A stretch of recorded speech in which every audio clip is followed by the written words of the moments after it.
আসসালামু আলাইকুম সবাইকে, কেমন আছেন আপনারা সবাই? আশা করি সবাই খুব ভালো আছেন। সকাল সন্ধ্যা রান্না করে আপনাদের সবাইকে স্বাগত। আজ আমি রান্না করব মুরগির মাংস। তার জন্য আমি সব কিছু রেডি করে নিছি। এখানে আছে আদা বাটা, রসুন বাটা, মরিচের ফাঁকি, পেঁয়াজ কুচি সব কিছু করে নিছি। এখন আমি কড়াইতে তেল দিয়ে দিব। রান্নার জন্য তেল দিয়ে দিলাম। প্রথমে আমি কড়াইয়ে তেলের মধ্যে দিয়ে দিছি 3টা এলাচ, 3 টুকরা দারচিনি, একটু জিরা ফোড়ন দিছি। এবার আমি পেঁয়াজ কুচি দিয়ে দিব। পেঁয়াজ কুচি দিয়ে ভালোভাবে পেঁয়াজটা ভাজা ভাজা করে নিব। আমি পেঁয়াজটা ভাজা ভাজা করে নিচ্ছি। ভালোভাবে ভেজে নেব যাতে পেঁয়াজের কাঁচা গন্ধটা জায়গা।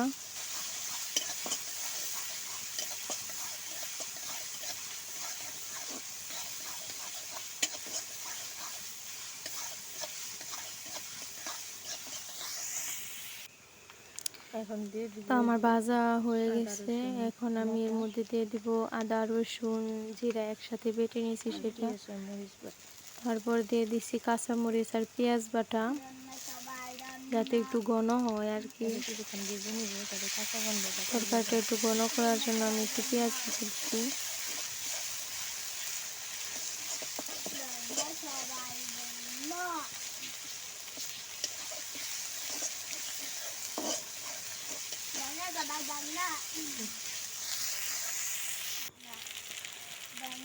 আমার জিরা বাটা, আদা বাটা সব ভাজা ভাজা হয়ে গেছে। এর মধ্যে এখন আর কাঁচা কোনো গন্ধ নেই।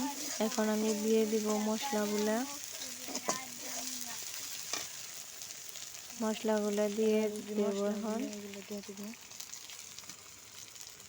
এখানে আছে হলুদের গুঁড়া, মরিচের গুঁড়া আর ধনিয়া গুঁড়া।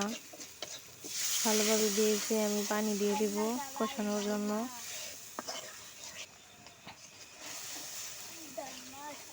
ভালোভাবে মশলাটা কষিয়ে নিব।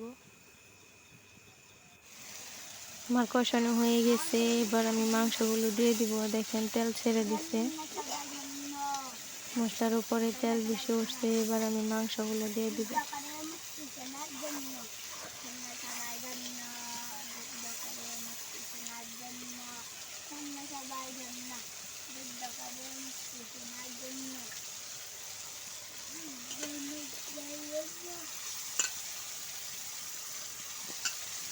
মাংসগুলো দিয়ে দিচ্ছি।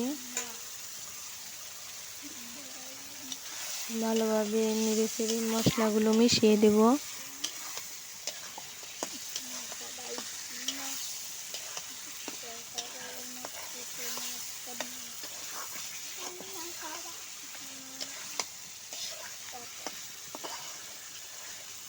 নেড়ে চেড়ে ভালোভাবে মিশিয়ে তারপর আমি ঢাকনা দিয়ে ঢেকে দেব, যাতে এটা ভালোভাবে কষানো হয় আর কি।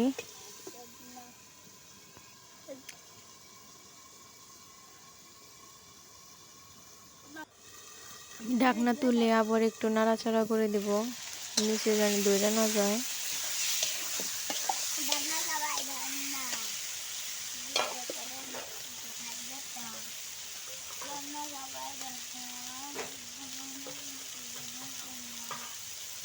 এবার আমি একটু পানি দিয়ে দেব, একেবারে দিয়ে দেব পানি,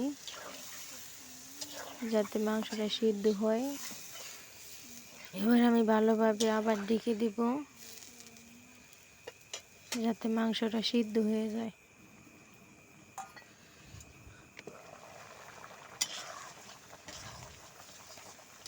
আমার রান্না প্রায় শেষের দিকে। আর একটু জাল করে নিব, যাতে আর একটু আঠা আঠা হয়।